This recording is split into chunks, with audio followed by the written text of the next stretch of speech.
રાજ્યમાં વરસાદ વરસી રહ્યો છે। આ વરસાદ કુદરતી છે, પણ વરસાદની વચ્ચે લોકોને પડતી મુશ્કેલી શું કુદરતી કહી શકાય? આ સવાલ એટલા માટે ઉઠી રહ્યો છે કેમ કે જ્યારે પણ તમે રોડ રસ્તા પર નીકળો છો, ખાડા જ ખાડા જોવા મળશે। એવું લાગે કે રોડ પર ખાડા છે કે ખાડામાં રોડ, તે ખબર ન પડે। ને માત્ર એક શહેરની આ સ્થિતિ નથી, લગભગ તમામ રસ્તાઓ આ જ પ્રકારે કમરતોડ બની રહ્યા છે, જેના પરથી પસાર થતા લોકોએ એવું કહેવું પડે કે ભાઈ જરા જોઈને ચાલજો। ગુજરાતનું મોટું શહેર હોય કે છેવાડાનો નાનો તાલુકો, નાનકડું ગામ, તમામ જગ્યાએ લોકોની એક જ ફરિયાદ છે, અહીંના રસ્તા અત્યંત બિસ્માર સ્થિતિમાં છે। રસ્તામાં ખાડા છે કે ખાડામાં રસ્તા, તે નક્કી કરવું મુશ્કેલ થઈ રહ્યું છે। ગુજરાતની આર્થિક રાજધાની અમદાવાદ હોય કે પછી ડાયમંડ સિટી સુરત, સંસ્કારી નગરી વડોદરા હોય કે પછી રંગીલું રાજકોટ કે ભાવનગર કે દમણ,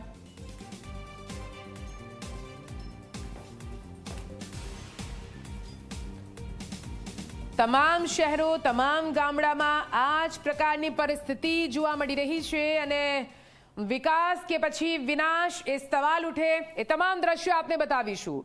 અલગ અલગ શહેરોના રસ્તાની હાલત શું છે? ક્યાંક પંચાયતના રસ્તા છે, ક્યાંક શહેરોના રસ્તા છે, ક્યાંક સ્ટેટ લેવલ હાઈવે, ક્યાંક નેશનલ હાઈવે। આ જ પ્રકારની પરિસ્થિતિ સામે આવી રહી છે। આપ અમદાવાદના રસ્તા જુઓ, કઈ રીતે આ ગાડી આ ખાડાઓમાંથી પસાર થઈ રહી છે। આ કમરતોડ રસ્તો ન કહી શકાય। અહીંયા તમે જુઓ, સુરતનો આ રસ્તો જુઓ, અહીંયા તો EMTS બસ, સુરતની સિટી બસ કઈ રીતે ખાડામાં ખાબકે છે। આ ખાડાઓમાંથી કેવી રીતે ટુ વ્હીલર લોકો પસાર થઈ રહ્યા છે। તમે જુઓ, વડોદરા જુઓ, સંસ્કારી નગરી વડોદરા કહીએ છીએ, પરંતુ શું તંત્રના સંસ્કાર અહીંયા ગુમ થતા દેખાઈ રહ્યા છે?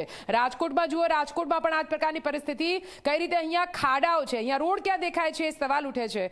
ભાવનગરમાં પણ જે મોટો હાઈવે બનાવવામાં આવ્યો છે, તે હાઈવે પર કઈ રીતે ખાડા છે, માટી પાથરેલી દેખાઈ રહી છે, ખાડામાં કઈ રીતે વિકાસ જઈ રહ્યો છે। તમે અહીંયા દમણના રસ્તા પણ જુઓ, એટલે કે દમણમાં તો એટલા મોટા ખાડા છે કે આને રસ્તો કહીએ તો આપણને લોકો ગાંડા ગણે, કેમ કે આ રસ્તો દેખાતો જ નથી। અહીંયા તો મોટા મોટા ખાડા અને ખાડામાં ભરાયેલા પાણી। હવે અહીંયા જો ઢીચણસમાં પાણી ભરાય છે, તો આ ઢીચણસમાં પાણીમાં ખાડાઓ ક્યાં દેખાવાના? અને એટલે જ જ્યારે પણ પાણી ભરાતા હોય છે, ત્યારે આ રસ્તાઓ પરથી જતા લોકો ડરતા હોય છે। જ્યારે પાણી ઓસરી જતા હોય છે, ત્યારે આ ખાડાવાળા રસ્તા પરથી અમને નીકળવું પડે છે મજબૂરીમાં, કેમ કે તેમને તેમના ગંતવ્ય સ્થાન સુધી પહોંચવું છે, તેમને જ્યાં જવું છે એની માટે કોઈ ઓપ્શન, કોઈ વિકલ્પ નથી। એટલા માટે આ કમરતોડ ખાડામાંથી પણ તેઓ પહોંચે છે, પણ તેમને નથી ખબર કે આ ખાડા તેમની કમર તોડી દેશે, તેમના કમરના મણકા હલાવી દેશે, તેમને ભારે નુકસાની, તેમના વ્હીકલને, સાથે સાથે તેમના શરીરને પણ, તેમના સ્વાસ્થ્યને પણ થઈ શકે છે। પણ શું કરે? જનતા છે, જનતાના હાથમાં ક્યાં કઈ છે? જનતા ને તો પ્રજાના પ્રતિનિધિઓ જે પણ સુવિધા પૂરી પાડે છે, તે સુવિધા તેમને લેવાની હોય છે। જો તે સુવિધા નથી મળતી તો ફરિયાદો જનતા તો કરતી હોય છે, તે પણ એ ફરિયાદો આ પ્રજાના પ્રતિનિધિઓ અને કહેવાતા સરકારી બાબુઓના કાને ક્યાં પડે? કેમ કે તેમને તો આ રસ્તાઓ પરથી જાણે પસાર થવાનું હોતું જ નથી। જુઓ, અલગ અલગ શહેરોમાં આખરે રસ્તાની શું સ્થિતિ છે। અને હવે વડોદરાના રસ્તા પર અમારે તમને લઈ જવા છે, જ્યાં ઠેર ઠેર ખાડા પડ્યા છે અને ત્યાંની પ્રજા હાલ પરેશાન થઈ ચૂકી છે। જી હા, વડોદરા કોર્પોરેશનના રોડ રસ્તાની હાલત કઈ રીતે હલકી ગુણવત્તાની છે, આ રસ્તા પરથી પુરવાર થાય છે। અહીંયા કઈ રીતે હલકી ગુણવત્તાની કામગીરીની પોલ ખુલી ગઈ છે। ગોત્રી સેવાસી રોડ પર જ્યાં જુઓ ત્યાં મસમોટા ખાડા દેખાઈ રહ્યા છે। ખાડામાં પડી જવાથી એક વૃદ્ધનો હાથ પણ ભાગી ગયો। ખાડાવાળા રોડ પરથી પસાર થતા વાહન ચાલકો હેરાન પરેશાન થઈ રહ્યા છે, પણ કોર્પોરેશનને માત્ર 18 મીટરથી મોટા ખાડા પૂરી સંતોષ માનવો છે। 18 મીટરથી નાના રોડ પર હજુ પણ ખાડા નથી પૂરવામાં આવ્યા। તો આ કમર બહુ દુખે છે યાર, ખાડામાં ગાડીઓ પડે એટલે કમરની પ્રોબ્લેમ થાય છે બધાને।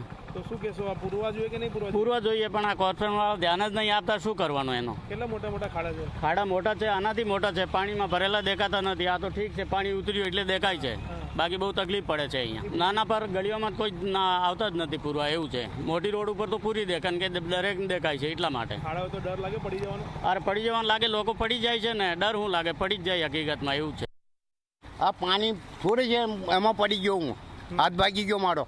આ ખાડામાં પડી ગયા? હા, ખાડામાં પડી ગયો। તો કેટલા ખાડા છે રોડ પર? રોડ પર જુઓ તો ખરા, ગણાય નહીં ખાડા, એટલા ખાડા છે।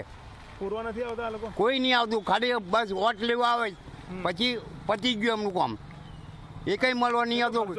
હા, થયો ભાઈ, આ છોકરી ભોગવે, કાચા રોડ બનાવે, જેમ જેમ ડમ્બર નાખીને જતા રહી, એ રોડ પાસે ઉકળી જાય। આ પાણી જે આ લોકો છોડે છે બિલ્ડર, તો શું કહેશો, વગર વરસાદે રોડ પર પાણી છે? એ પાણી કાઢે છે લોકો બિલ્ડિંગવાળાઓ ને બસ પતી ગયું એમનું કામ. એમનું મકાન વેચાવા જોઈએ બસ. ખાડા પડ્યા છે એને વેટ મિક્સથી ભરવામાં આવશે. પેચવરની જરૂર છે ત્યાં પેચવર કરવામાં આવશે. ગેરંટીવાળા રોડ હશે એની ડિફેક્ટ લાયબિલિટી કોન્ટ્રાક્ટરની પોતાની રહેશે. તમામ વસ્તુનો સર્વે કરી અને કોન્ટ્રાક્ટરના ખર્ચાની જોખમે કામ કરવામાં આવશે. ડિફેક્ટ લાયબિલિટી જેને લાગતી હશે એમાં, અને જે મેન્ટેનન્સના રોડ હશે એનું મેન્ટેનન્સ કોર્પોરેશન દ્વારા કરવામાં આવશે. ડિફેક્ટ લાયબિલિટી પીરિયડ 5 વર્ષની ગેરંટી વોરંટી આપી છે. તમામ વસ્તુ એમના ખર્ચાની જોખમે જ કરવામાં આવશે. ફરી આખું કાર્પેટિંગ કરો તો બી કરવામાં આવશે, સીલકોડ કરવાનું હશે તો પણ કરવામાં આવશે. કારણ કે ડિફેક્ટ લાયબિલિટી જ્યારે 5 વર્ષની આપી હોય એટલે અધિકારીઓ સર્વે કરશે કે કયા નવા બનેલા રોડો ડિફેક્ટ લાયબિલિટીમાં જે છે એ તમામ રોડોને રિપેર કરવામાં આવશે. પાણી ભરાય, વરસાદ પડે એટલે રસ્તાનું ધોવાણ થાય. પહેલી વાત તો સત્તા પર બેઠેલા લોકોએ કોઈ પણ વસ્તુનું સંકલન નથી. એક રોડ બનાવવાનું હોય તો પહેલાં જ્યારે રોડ બનતા હતા, જ્યારે હું ફર્સ્ટ ટાઈમ ચૂંટણીમાં જીતીને આવ્યો ત્યારે દરેક રોડની સાથે ડ્રેનેજ, પાણી, પછી કેબલ જતા હોય તો તે બધાનું સંકલન થાય. અને બધાની લાઈનો જો માનલો બેસી ગઈ હોય અથવા લાઈનો ખરાબ હોય તો પહેલાં એને બદલે પછી રોડ કરવામાં આવે. રોડ કરતી વખતે તે વખતે એવું ધ્યાન રાખવામાં આવતું હતું કે એને રોડમાં પાણી બરાબર નાખ્યું છે કે નહીં, એના પર રોલર ફર્યું છે કે નહીં. રોડ કરી દો એટલે લોકોને દેખાવું જોઈએ કે રોડ થઈ ગયો છે, ભલે શહેરનું સત્યાનાશ થાય. આ ધીમે ધીમે શહેરનું સત્યાનાશ થઈ રહ્યું છે. એટલે આ બોગસ સળિયાને તમે લોકોએ આરસીસી સ્લેબ ભર્યું તો એના પર વજન આવ્યું અને એના પછી નાખી પાણીની લાઈન, એના પછી કેબલ નાખ્યું અને એને એ લોકોએ પુરાણ બરાબર નહીં કર્યું હોય તો ધીમે ધીમે પાણી અંદર ઉતર્યું અને આખું બેસી ગયું તો સળિયા વળી જાય, પણ આ તો તૂટી જ ગયું સ્લેબ, એટલે 2 નંબરના સળિયા. વડોદરામાં ચોમાસામાં ભારે વરસાદ વરસતા રોડ રસ્તા પર મોટા મોટા ખાડા પડ્યા છે અને રોડના કોન્ટ્રાક્ટરોના કામની પોલ વરસાદે ખોલી નાખી છે. આપ જોઈ શકો છો કઈ રીતના અત્યારે અમે વડોદરાના પશ્ચિમ વિસ્તારમાં છે કે જ્યાં ગોત્રી પાણીની ટાંકીથી જે અંદર તરફનો જે રસ્તો છે દર્શનમ પ્રિન્સેસ વિલા તરફનો, ત્યાં તમામ આખા જે રોડ છે તે ધોવાઈ ગયા છે અને રોડ પર મોટા મોટા ખાડા પડ્યા છે, જેના કારણે જે વાહન ચાલકો છે, રાહદારીઓ છે, તેમને મુશ્કેલીનો સામનો કરવો પડી રહ્યો છે. આપ જોઈ શકો છો કે આ જે ખાડા છે તે ખાડામાં જો પાણી ભરેલા હોય અને કોઈને ન દેખાય તો સીધા જ તેમનું વાહન ખાડામાં પટકાય અને તે રોડ પર પડી જવાના કારણે તેમને નુકસાન થાય તે પ્રકારની અહીંયા જે પરિસ્થિતિ છે તેનું નિર્માણ થયું છે. કોર્પોરેશન દ્વારા માત્ર ને માત્ર જે મોટા રોડ રસ્તા છે ત્યાં ખાડા પૂરવામાં આવી રહ્યા છે, પરંતુ જે ઇન્ટરનલ 18 મીટરથી નાના જે રોડ છે ત્યાં ખાડા નથી પૂરવામાં આવી રહ્યા અને તેના કારણે જે લોકો અવર જવર કરતા હોય છે તેમને મુશ્કેલીનો સામનો કરવો પડતો હોય છે, તેમને પડી જવાનો ડર લાગતો હોય છે. સાથે જ વાત કરવામાં આવે તો આ જે ખાડા છે તે ખાડા ક્યારે પૂરવામાં આવશે તે સવાલ હવે નાગરિકો પૂછી રહ્યા છે, કારણ કે આખા રોડ પર જે રોડ છે, જે સેવાસી કેનલ સુધી આ જે રોડ જાય છે ત્યાં સુધી ખાડા જ ખાડા રોડ પર છે અને તેના કારણે વાહન ચાલકોને ક્યાંક ને ક્યાંક કહી શકાય કે મુશ્કેલી પડી રહી છે, રાહદારીઓને મુશ્કેલી પડી રહી છે. તેઓ સવાલ પૂછે છે કોર્પોરેશનને કે ક્યારે ખાડા પૂરવામાં આવશે, કારણ કે જે રીતના વાત કરવામાં આવે તો આ જે ખાડા છે તે કમરતોડ ખાડા છે, તેના કારણે લોકોના વાહનને તો નુકસાન થાય છે પરંતુ શરીરને પણ નુકસાન થાય છે.